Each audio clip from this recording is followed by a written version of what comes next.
ശ്രീ വിശ്വംഭരനിലേക്ക് പോകുന്നു. ശ്രീരാംപുര അയ്യപ്പ ക്ഷേത്ര ഭാരവാഹിയാണ്. ശ്രീ വിശ്വംഭരൻ, അങ്ങ് ഇന്ന് രാവിലെയും ചില കാര്യങ്ങൾ പ്രതികരിച്ചതാണ്. ഈ ഉണ്ണികൃഷ്ണൻ പോറ്റിയെ അങ്ങേക്ക് എത്ര കാലമായി അറിയാം?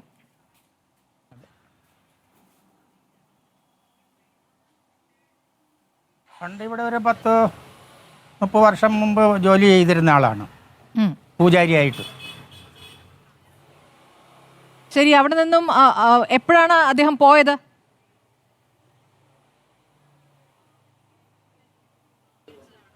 പത്ത് 30 വർഷത്തിന് വരെ ജോലി ചെയ്ത ഒരു സുപ്രഭാതത്തിൽ അവരെ ഇവിടുന്ന് പറഞ്ഞു വിട്ടു. എന്താ പറഞ്ഞു വിടാൻ കാരണം? ഇവിടുന്ന് പോയി കഴിഞ്ഞ് നേരെ അവർ ശബരിമല. അതൊന്നും ഞാനിപ്പം വെളിപ്പെടുത്താൻ തയ്യാറില്ല. ഇപ്പോൾ ഉയരുന്ന ആരോപണങ്ങളുമായി ചേർത്ത് വെക്കാവുന്ന എന്തെങ്കിലും ആണോ? ഇവിടെ അല്ലല്ല. ശരി, പറയാൻ ബുദ്ധിമുട്ടുള്ളതാണെങ്കിൽ പറയണ്ട. ഞാൻ ചോദിക്കുന്നത്, ഇപ്പോൾ ഉയരുന്ന ആരോപണങ്ങൾ ഇപ്പോൾ ഗുരുതരമായ ആരോപണമാണല്ലോ ശ്രീ വിശ്വംഭരൻ. ഇപ്പോൾ ശബരിമലയിൽ നിന്നും സ്വർണ്ണപ്പാളി നന്നാക്കാൻ കൊണ്ടുപോകുന്നു. അതിന്റെ സ്പോൺസറായി അവിടെ ആദ്യം എത്തുന്നു. അതിനുശേഷം കൊണ്ടുപോയി തിരിച്ചെത്തിച്ചതിൽ സ്വർണം 4 കിലോയോളം സ്വർണം നഷ്ടപ്പെട്ടു എന്നുള്ള വിലയിരുത്തൽ വരികയാണ്. 4.5 കിലോ. അപ്പോൾ അത് പക്ഷേ പറയുന്നു അതല്ല, ചെമ്പാണ് നഷ്ടപ്പെട്ടത് എന്ന രൂപത്തിലേക്ക് വരുന്നു. അവിടെ രേഖപ്പെടുത്തിയത് ചെമ്പുപാളി കൊണ്ടുപോയി എന്നടക്കമുള്ള കാര്യങ്ങളുണ്ട്. അപ്പോൾ ഈ ശബരിമലയുമായി ബന്ധപ്പെട്ട് എന്താണ് അദ്ദേഹത്തിന്റെ റോൾ എന്നാണ് നിങ്ങൾക്ക് ബോധ്യമായത് ശ്രീ വിശ്വംഭരൻ? ശബരിമലയിൽ നിന്നാണല്ലോ പിന്നീട് ഈ പറയുന്ന ശ്രീരാംപുര അയ്യപ്പ ക്ഷേത്രത്തിലേക്ക് ഇടയ്ക്കിടയ്ക്ക് അദ്ദേഹം വരാറ്. അതെ. അപ്പോൾ ശബരിമലയിൽ എന്താണ് ശബരിമലയുടെ എന്താ റോളെന്ന് നമുക്ക് എന്താണ് റോളെന്ന് നമുക്ക് അറിഞ്ഞുകൂടാ. സീസൺ ടൈമിലെല്ലാം അയാൾ അവിടെ കാണും, അതറിയാം. എന്നിട്ട് നിങ്ങളുടെ ക്ഷേത്രത്തിലേക്ക് എന്താണ് ശബരിമലയിൽ നിന്ന് കൊണ്ടുവന്നത്? എന്താ റോളെന്ന് അറിഞ്ഞുകൂടാ എനിക്ക്. ശരി, ഈ ശ്രീരാംപുര അയ്യപ്പ ക്ഷേത്രത്തിലേക്ക് എന്താണ് ശബരിമല മൂല കൊണ്ടുവന്നു? എന്താണ് കൊണ്ടുവന്നത്? മൂലസ്ഥാനത്തിന്റെ മെയിൻ ഡോർ എന്നും പറഞ്ഞ് ഇവിടെ കൊണ്ടുവന്നു. ഡോർ. ശരി, അത് സ്വർണം പൂശിയതായിരുന്നോ? മൂലസ്ഥാനത്തിന്റെ മെയിൻ ഡോർ ഇവിടെ സ്വർണം പോലെ എനിക്ക് തോന്നിയില്ല. സ്വർണ്ണമാണെന്ന് എനിക്ക് അറിഞ്ഞുകൂടാ. പക്ഷെ തിളങ്ങുന്നുണ്ടായിരുന്നു. അതെങ്ങനെയാണ് കൊണ്ടുവരാൻ പറ്റുക എന്നൊരു സ്വാഭാവികമായ ചോദ്യം അങ്ങേക്ക് ഉണ്ടായിട്ടുണ്ടാവുമല്ലോ. അതെങ്ങനെയാണ് അവിടെ നിന്ന് ഈ പറയുന്ന മെയിൻ ഡോർ എടുത്ത് കൊണ്ടുവരിക? അല്ല, അവിടെ ഉണ്ടായിരുന്ന ഡോറല്ല, അവിടെ വെക്കാൻ വേണ്ടി കൊണ്ടുവന്നതാണ്. എന്ന് വെച്ചാൽ പുതുതായി വെക്കാൻ വേണ്ടി കൊണ്ടുവന്ന പുതുതായി നിർമ്മിച്ചത്, ശബരിമലയിലേക്ക് കൊണ്ടുപോകാൻ പുതുതായി നിർമ്മിച്ചത്. അപ്പം ഇവിടെ കൊണ്ടുവന്നു. അപ്പം ഇവിടെ കൊണ്ടുവന്നപ്പം ഇവിടെ കൊണ്ടുവരണ്ടെന്ന് പറയാൻ എന്താ?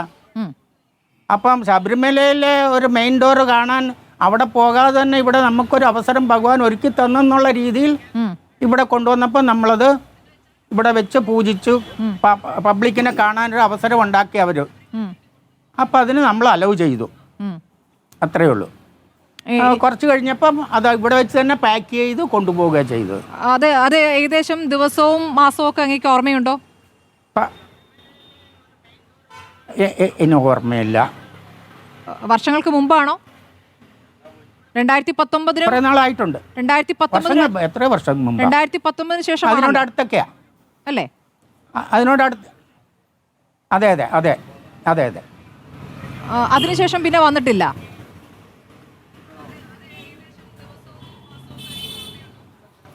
ഡെയിലി വരും. അയാളുടെ വീട് ഇവിടെ തൊട്ടടുത്താണ്. നമ്മുടെ അമ്പലത്തിനോട് അടുത്താണ് അവരുടെ വീട്. ഒരു 10 നിമിഷം നടന്നാൽ അവരുടെ വീട്ടിലെത്താം, അത്രേ ഉള്ളൂ. 10 നിമിഷം കൂടെ വേണ്ട. അപ്പോൾ ഇന്ന് രാവിലെ ഇവിടെ ഉണ്ടായിരുന്നു. ഉച്ചയോടെ പക്ഷേ അദ്ദേഹം തിരുവനന്തപുരത്ത് എത്തുകയും ചെയ്തു. അപ്പോൾ ഈ വാർത്തകളൊക്കെ അങ്ങ് കണ്ടിരുന്നോ? ഈ ഉണ്ണികൃഷ്ണൻ തിരുവനന്തപുരത്ത് എത്തിക്കഴിഞ്ഞ ഇന്ന് ഉച്ചയ്ക്ക് വരെ അവിടുത്തെ ന്യൂസ് ചാനലുകാർ വന്ന് അവർ വീട്ടിലേക്ക് കയറുന്ന വഴിക്ക് ചോദിക്കുന്ന ചോദ്യങ്ങളൊക്കെ ഞാൻ കേട്ടോണ്ടിരുന്നു TV-യിൽ. രാവിലെ അങ്ങ് കണ്ടു ഉണ്ണികൃഷ്ണൻ? ആദ്യം അതിനൊന്നും സഹകരിച്ചില്ല, പിന്നെ കണ്ടു. ഞാൻ രാവിലെ അമ്പലത്തിലുണ്ടായിരുന്നു. അല്ല, അപ്പൊ ഈ ഉയർന്ന കഥകളൊക്കെ ഞാൻ TV തുറന്നപ്പോ അവര് വീട്ടിലെത്തിയിരിക്കുന്നു. ശരി, അങ്ങ് എന്തെങ്കിലും ചോദിച്ചോ ഉണ്ണികൃഷ്ണൻ? ഞാനൊന്നും ചോദിച്ചില്ല. നമുക്കതുമായിട്ട് ബന്ധമില്ല. പിന്നെ നമ്മളെന്തിനാ അതിനെ ഇടപെടുന്നത്? അല്ല, അങ്ങയുടെ ക്ഷേത്രത്തിൽ ഉണ്ടായിരുന്ന പൂജാരിയാണ്. നമുക്ക് ബന്ധമില്ലാത്ത കാര്യം. ഇത്ര വർഷം പരിചയമുള്ള ഒരാളാണ്. അപ്പോൾ അതിന്റെ അടിസ്ഥാനത്തിൽ എന്തെങ്കിലും ചോദിച്ചു എന്ന് മാത്രമേ ചോദിച്ചുള്ളൂ. അദ്ദേഹത്തിന് ഈ ബാംഗ്ലൂരിൽ എന്താണ് ജോലി എന്നാണ് അങ്ങയുടെ അറിവ്? ഇല്ല, ഞാൻ ഇല്ല, ഒരു ജോലിയില്ല. പ്രത്യേകിച്ച് ജോലിയൊന്നുമില്ല. പ്രത്യേകിച്ച് ജോലി എങ്ങനെയാണ് ജീവിക്കുന്നത്?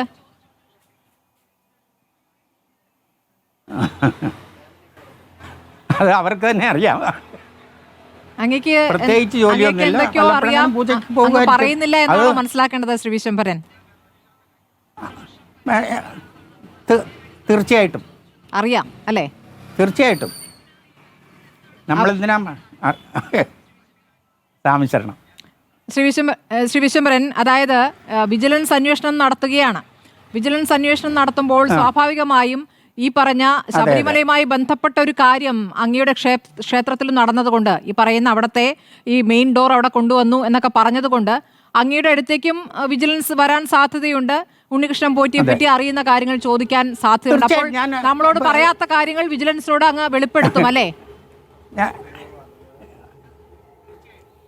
ഇല്ല, അങ്ങനെയില്ല. എനിക്കറിയാത്ത കാര്യങ്ങളൊന്നുമില്ല. അവരിവിടെ ഡോറ് കൊണ്ടുവന്നു.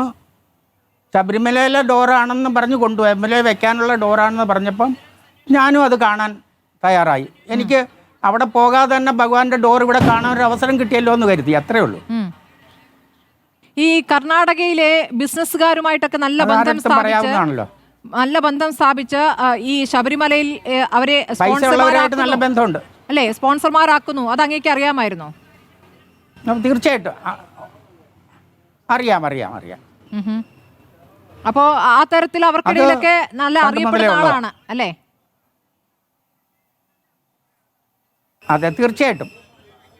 അതായത് ഈ ശബരിമലയിൽ അന്നദാനം നടത്താൻ 6 ലക്ഷം രൂപയാണ് അവിടെ അടയ്ക്കേണ്ടത്. അപ്പോൾ ഈ 6 ലക്ഷം രൂപ ഈ പറയുന്ന ഉണ്ണികൃഷ്ണൻ പോറ്റി അവിടെ അടയ്ക്കുന്നു. എന്നിട്ട് ബാക്കിയുള്ള ഈ പറയുന്ന സമ്പന്നരായ കർണാടകയിലെ അയ്യപ്പ ഭക്തരിൽ നിന്നും നല്ല തുക ഈടാക്കുന്നു. ഇതാണ് ഇപ്പോൾ അറിയാനായിട്ടുള്ളത്. അങ്ങേക്ക് ഇതിന്റെ വല്ല സൂചനയും ഉണ്ടായിരുന്നോ? എനിക്ക് സൂചനയൊന്നുമില്ല. അതിൻ്റെ അയ്യപ്പ ഭക്തന്മാരുമായിട്ട് നല്ല കോണ്ടാക്റ്റ് ഉണ്ട്. പൈസയുള്ള അയ്യപ്പന്മാരുമായിട്ട് നല്ല കോണ്ടാക്റ്റ് ഉണ്ട്. അപ്പൊ ഇതാണ് ജോലി. ആര് പൈസ കൊടുത്തിട്ടുണ്ടോ? അതെ. അപ്പൊ അങ്ങേക്ക് ഏതെങ്കിലും ഘട്ടത്തിൽ ഇദ്ദേഹത്തെ വിശ്വസിച്ചുകൂടാ എന്ന് തോന്നിയിട്ടുണ്ടോ?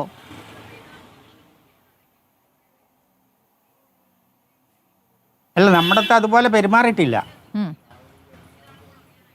പക്ഷെ ക്ഷേത്രത്തിൽ നിന്ന് പറഞ്ഞു വിട്ടത് എന്തിനാണെന്ന് അങ്ങ് പറയുന്നില്ല. നമ്മളതിനുള്ള അവസരം ഉണ്ടാക്കിയിട്ടില്ല. ക്ഷേത്രത്തിൽ നിന്ന് പറഞ്ഞു വിട്ടത് എന്തിനാണെന്ന് അങ്ങ് പറയുന്നില്ല. ഇല്ല, ഇവിടെ ആൾക്കാരുണ്ട്, ഇത് മതി എന്ന് പറഞ്ഞു, അത്രയേ ഉള്ളൂ. അവിടുന്ന് പിന്നെ കാണുന്നത് ശബരിമലയിലാണ്. ശരി, ഞാൻ അങ്ങയിലേക്ക് വരാം. ആദ്യം ഇവിടെ ചേർത്തപ്പോൾ തന്നെ നമുക്കിവിടെ ആളുകൾ കൂടുതലുണ്ട്. പിന്നെ ഓക്കെ, ശരി, ഞാൻ അങ്ങയിലേക്ക് വരാം.